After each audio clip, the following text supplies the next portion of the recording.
I build dry stone walls for a living, which is not something most people understand when I tell them. They nod like they do, and then they ask if I work for a landscaping company, and I say no, I work for myself, and then they change the subject. That is fine. The walls do not need explaining to people who will never see them. My name is Garrett Flynn, and I have been doing this work for 11 years, the last 4 of them alone. The property I live on sits outside Asheville, North Carolina, in a fold of the Blue Ridge where the cell signal comes and goes, and the mornings stay cold into late April.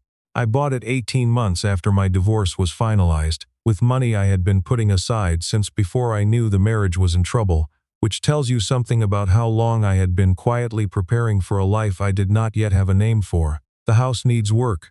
The back porch sags on one side. There is a ceiling in the second bedroom that has been water-stained so long the stain looks intentional, like a map of somewhere I have never been. I keep meaning to fix it. I keep finding other things to do first. The woman I had not spoken to in 2.5 years called me on a Thursday evening in early October, while I was eating leftover soup at the kitchen counter and watching a hawk sit very still on the fence post at the far edge of the yard. I almost did not answer. I did not recognize the number at first, and I have a habit of letting unknown calls go to voicemail. But something made me pick up, the way something sometimes makes you slow down before a curve you cannot see a frown. And when she said my name, I put down my spoon and stood up from the stool without meaning to. Her name was Addie, short for Adelaide. She was my ex-wife's younger sister, and the last time I had seen her was at a 4th of July party at her parents' house in Brevard. 8 months before my marriage ended, when she had sat across the porch table from me and asked very quietly whether I was okay, and I had said yes, of course, and she had looked at me for a moment longer than necessary, and then nodded and looked away. She said she was sorry to call out of nowhere. She said she was in Asheville. She said she did not really have anywhere to be, and she was wondering if it was not too much trouble whether she could come by. I asked her what was going on. She was quiet for a second. Then she said, "My engagement ended 3 weeks ago. I've been staying with a friend from work, but she's moving out of state this weekend and I didn't know who else to call." I told her to come by. I gave her the address and went back to my soup, which had gone cold, and watched the hawk drop off the fence post and disappear below the tree line. She arrived 40 minutes later in a silver hatchback, with a cracked passenger side mirror and 2 bags in the trunk. I helped her carry them inside without asking how long she was planning to stay. She looked the way people look when they have been holding themselves together for longer than is comfortable. Careful around the edges, a little too composed, like she was afraid that if she moved too quickly something would spill. I made coffee. She sat at the kitchen table and looked out the window at the back field, where the last of the asters were still going purple in the fading light. She said, "This is not how I pictured your house." I asked how she had pictured it. She said, "I don't know. Tittier, maybe. More finished." "It's a project," I said. "You've always had projects." That was true. My ex-wife, whose name was Renata, had said the same thing differently. She called them distractions. She was not entirely wrong, and I was not going to argue about it at this particular moment, so I set a mug in front of Addie and sat down across from her. She told me about the engagement. His name was Perry. They had been together for almost 3 years, engaged for 8 months, and the wedding had been set for the following June. She found out 2 months before the save-the-dates were supposed to go out that he had been talking to someone else. Not a full affair, she said, or at least not that she could prove, but enough. Enough that when she confronted him he did not deny it the way an innocent person denies something. He got quiet in the wrong way, and she knew. She said she had tried to fix it for 6 weeks after that conversation. She said she was embarrassed to admit how hard she had tried. I said there was nothing embarrassing about it. She wrapped both hands around the mug and looked at the table. "Renata thinks I'm overreacting," she said. "She told me Perry is a good man and I should think about what I'm giving up." I did not say anything to that. "She called me twice this week," Addie said. "Both times to tell me I was making a mistake." I said, "Your sister has a particular way of deciding what other people's mistakes are." Addie looked up at me. Something in her face shifted, just slightly, and she said, "Yeah, she does. She stayed in the second bedroom with the water-stained ceiling. She did not complain about it. The first morning I came down to find her already up, standing at the kitchen counter with her laptop open and a legal pad covered in handwriting beside it. She was a landscape architect, which I had known in the abstract, but had never thought much about, and she was working remotely on a project for a park renovation outside Charlotte. She worked until noon most days, very quietly, with headphones in. Then she would close the laptop and ask if there was anything she could help with.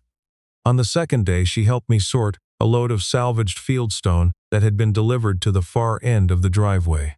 We worked without saying much for about 2 hours, moving stone by size and shape into rough piles, and at some point she found one that had a streak of quartz running through it at a diagonal and held it up to the light and said, "This one's too good to use in a wall." I said she could keep it if she wanted. She set it on the hood of her car. When she drove anywhere after that, she always moved it to the dashboard first, so it would not fall off. On the fourth day, she brought sandwiches out to where I was working on a section of retaining wall along the slope behind the house. She set them on the flat capstone at the end of the course I had just finished and sat down a few feet away in the dry grass without saying anything. I kept working. We ate the sandwiches when I took a break, and she asked about how the wall was going to drain, and I explained it, and she listened the way people listen when they are actually interested rather than being polite. She said, "I studied vernacular landscape structures in grad school. Stone walls, hedgerows, that kind of thing. The way they hold a hillside." I said, "And here you are watching someone build one." She smiled at that. It was the first time I had seen her smile since she arrived, and I went back to work before either of us had to say anything about it. I had not been in a relationship since the divorce. That is not quite the same as saying I had been alone. There were a few months in the first year when I was seeing someone from town, a physical therapist named Dana, who was kind and straightforward and ultimately wanted things I was not ready to want. We ended it without any bitterness, which in my experience means you were never quite right for each other to begin with. Since then, it had been the property, the walls, the long quiet evenings with a book or the radio. I was not unhappy. I want to be clear about that. But there is a particular kind of silence that is not the same as peace, and I had been living in it long enough that I had stopped noticing it the way you stop noticing the sound of a highway if you live near one long enough. Addie noticed it. She did not say so directly, but one evening toward the end of her first week, we were sitting on the front porch after dinner and she said, "Do you have friends up here? People you spend time with?" I said I had a few. My neighbor Walt, who ran a small cattle operation on the next property over and brought me venison every November. A couple of guys from the Stone Association I traded tools with sometimes. A woman from the farmer's market who sold medicinal herbs and argued with me about soil pH in a way I enjoyed. Addie said, "But nobody who comes over." I said, "Not often." She was quiet. Then she said, "I've been here 9 days and I think you're the most company I've had in months." I said, "That can't be right." And she said, "Perry and I live together, so technically there was always someone there. But I could go entire evenings without either of us saying anything real. You know?" I knew. I had been married for 7 years and I knew. She had been there almost 2 weeks when Renata called me. I was in the truck coming back from a supply run when my phone buzzed on the passenger seat and I glanced at it and felt that particular sensation that I can only describe as your body already knowing something before your mind is caught up. I let it ring. When I got back to the property and saw Addie's car in the driveway, I went inside and found her at the kitchen table with her phone face down on the wood, and I knew before I asked. "She called you too," I said. Addie nodded. "She wants me to come home to Brevard for a while. She says she's been worried about me. She says staying with you is not a good idea." I sat down across from her. "What do you want to do?" She looked at me. She called it inappropriate. I said, "Did she? She's not wrong that I understand why it looks the way it looks." She turned her phone over once, then back. She asked me what I was thinking, coming here. "What did you tell her?" I told her that you were one of the only people I trusted, and I didn't think I needed her permission to decide that. I said, "Okay." She didn't love that answer. She never loved that answer from anyone, I said.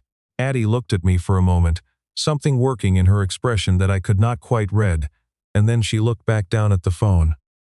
"She's coming up Sunday," she said. "She wants to talk to both of us." I said, "Then she can come up Sunday." Renata arrived in the late morning in the car she had rented at the Asheville airport, and I will say this for her. She was punctual. She had always been punctual. She came up the gravel drive looking exactly as I remembered, composed in that particular way of hers that I used to mistake for calm and eventually understood was something closer to control. And she hugged her sister briefly in the driveway, and then looked at the house, and then looked at me. She said, Garrett. I said, Renata. We went inside. I made coffee, because it gave me something to do with my hands, and we sat in the living room, Addie on the couch, and Renata in the chair by the window, and me in the other chair with the coffee table between us. It was very civil. It was the most civil I had felt in a room with my ex-wife since the day we signed the paperwork. Renata said she was worried about Addie. She said Addie was vulnerable right now and not in a position to be making good decisions. She said this looking at Addie and not at me, which I appreciated, because I have found that people who speak about you in the third person, when you are sitting right there, are usually not trying to have a real conversation. Addie said, I'm 31 years old. Renata said, I know how old you are. Then you know I don't need you to come up here and supervise me. I'm not supervising you. I'm trying to help you. Addie said, I know the difference. Renata was quiet for a moment. Then she looked at me. You understand why this is complicated, she said. It was not quite a question. I said, it's not complicated from where I'm sitting. She said, he's my ex-husband, Addie. Addie said, I know who he is. And you don't think that matters? I think, Addie said carefully, that you left the marriage. I think you've been building a new life for 2 years and you've been very happy doing it. And I am glad for that. I am genuinely glad. But you don't get to come up here and put a boundary around a person just because you used to be married to him. The room was quiet. Outside, a woodpecker was working on something in the big oak at the edge of the drive. Renata said, I'm trying to protect you. Addie said, from what exactly? Renata did not answer that. She looked at her coffee. She looked out the window. Then she looked at me with an expression I recognized. It was the expression she wore when she had run out of arguments, but had not quite conceded the point. And she said, I hope you're being careful. I said, we're having coffee and building walls. She stood up. She said she had a flight at 4 and she had a rental car to return. She hugged Addie again at the door, longer this time, and Addie hugged her back and they said something to each other quietly that I did not hear and did not try to. I walked her to the car. She opened the door and then stopped and looked at me over the roof. She said, she's not like me, Garrett. I said, I know. She got in the car and drove down the gravel drive and turned onto the road and was gone. I stood there for a minute listening to the woodpecker. Then I went back inside. Addie was still on the couch. She had her knees pulled up and her arms wrapped around them, and she was looking at the window where Renata had been sitting. She said, I'm sorry, don't apologize, I said. She means well. She usually does, I said. That was always the hard part. November came in with hard frosts that silvered the grass in the mornings and made the stone work faster, the way cold always does for me. Something about the clarity of it, the way my hands know exactly what to do when there is nothing soft in the air. I finished the retaining wall. I started on a short boundary wall along the road frontage that a neighbor 2 miles down had commissioned, and I drove out there 4 days a week and came home in the early dark. Addie was always there when I got back. She had extended her remote work arrangement through the end of the year, and the Charlotte project had grown into something larger that kept her busy. She had taken over the back porch project, designing a repair for the sagging section, with proper footings and reclaimed wood decking, and she talked through the engineering with me in the evenings, the way I imagine architects talk through things when they are not trying to impress anyone. I did not ask her when she was leaving. She did not mention it. One evening in the middle of November, I came home and found her sitting on the floor of the second bedroom with the water-stained ceiling, her back against the wall, looking up at it. I stood in the doorway. She did not look over at me. She said, I've been thinking about that stain. I said, the source was a failed flashing. I fixed the flashing 2 summers ago. Stain is just cosmetic at this point. I know, she said, but I mean the shape. I keep looking at it and I see the same thing every time. I looked up at it. It was roughly triangular, dark at the center and fading outward in irregular rings. I said, what do you see? She said, a mountain, with a river coming down from it. I looked at it for another moment. I can see that, I said. She said, I used to lie in bed as a kid and look at the water stain on the ceiling of my room and make it into something. My parents never fixed it either. She paused. I think I've been happier in this room than I've been in a long time, which is a strange thing to realize. I did not say anything for a moment. Then I sat down on the floor next to her, back against the wall, and looked up at the stain. She said, that's the mountain, and pointed at the dark center, and that's the river, and traced the long, pale streak that ran from it diagonally toward the window. I said, what's at the bottom of the river? She said, I haven't worked that out yet. We sat there for a while without talking. The house settled around us the way old houses do in the cold. At some point she shifted her weight slightly so her shoulder was against mine, and neither of us moved away. She told me the rest of it a few weeks later, on a Saturday morning when a light snow had come in overnight and left the field white and the stone walls traced in it like a diagram of something patient and old. We were drinking coffee at the kitchen table and she said, without any particular preamble, I want to tell you something I never told anyone about the 4th of July. When you were at my parents' house, the party on the porch, the way she had asked me whether I was okay, she said, I already knew by then that the marriage wasn't things to me. Not explicitly, but I understood. I could see what was happening. I said, I didn't know you knew. She said, I know. That's the thing. I wanted to say something to you. I wanted to tell you that you deserved better, but I couldn't figure out how to say it without it meaning something I wasn't sure I was allowed to mean. I looked at her across the table. She said, I left Renata's wedding early, not because I was sick, because I stood in that reception hall watching her dance with you and I thought, he is going to be unhappy, and I can already see it, and there is nothing I can do, and I cannot stand here and watch it. She wrapped both hands around her mug. I have felt guilty about that for 6 years. I said, Addie, she said, I know it doesn't make any sense. We were barely friends. You were my sister's husband. I said, we were friends. She looked up. Were we? You were the only person at that party who asked me if I was okay, I said. And the only one who would have meant it if I'd said no. She was quiet. Outside the snow was doing nothing, just sitting there, the way snow does. She said, I didn't know what to do with that for a long time. I said, neither did I. She looked at me then, and I looked back at her, and there was a moment where we were both very still, and then she said, very quietly, I think I've known you my whole life, and never been allowed to say so. I reached across the table and put my hand over hers. She turned her hand over so her palm was against mine, and we stayed like that for a long time while the snow sat in the field, and the walls stood in it, and the coffee went cold in our mugs. She did not go back to Brevard. She renewed the remote work arrangement through the spring. In January she drove down to Charlotte for a week to meet with the Parks Commission in person, and came back on a Friday evening with takeout from a Thai place she had discovered near the project site.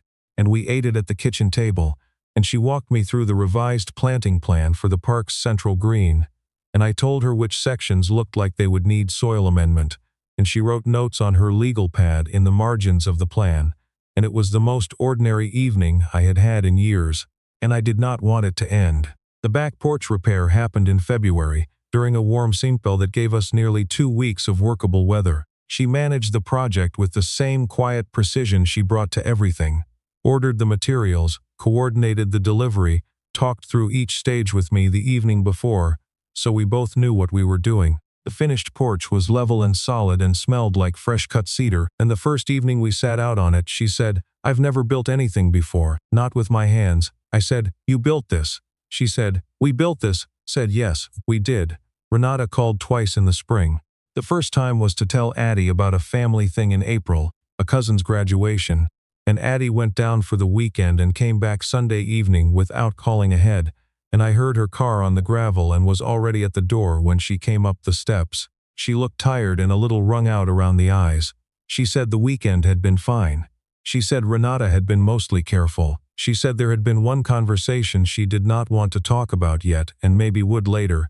I said okay. She said, I'm glad to be back. I said, I'm glad you're back. The second time Renata called was to ask whether Addie was happy. She asked to speak to me directly, which surprised me, and I went out onto the new porch and stood in the early spring cold, while she asked me the question plainly, and I told her plainly that I thought Addie was, and that I was trying to be careful with that. Renata was quiet for a moment. Then she said, she always thought you were a good person, even when things were hard at the end. She never said a word against you. I said I had not known that. She said, I know you didn't. And then, after another pause, take care of her. I said I would. She hung up, and I stood on the porch Addie and I had built together, and I watched the light come across the field and pick up the quartz in the stone walls, and I thought about all the years that had passed in the particular shape they had passed in, and how little of it I had controlled, and how it had still somehow brought me to this exact place, on this exact morning, standing in the cold light with something warm beginning in my chest that I had no intention of wasting. The quartz stone from the first load of fieldstone was still on the dashboard of her car. I had seen it there every day since October. She had never moved it inside, and I had never asked why. Some things do not need explaining. You just watch them hold their place and understand after a while that they are exactly where they are supposed to be.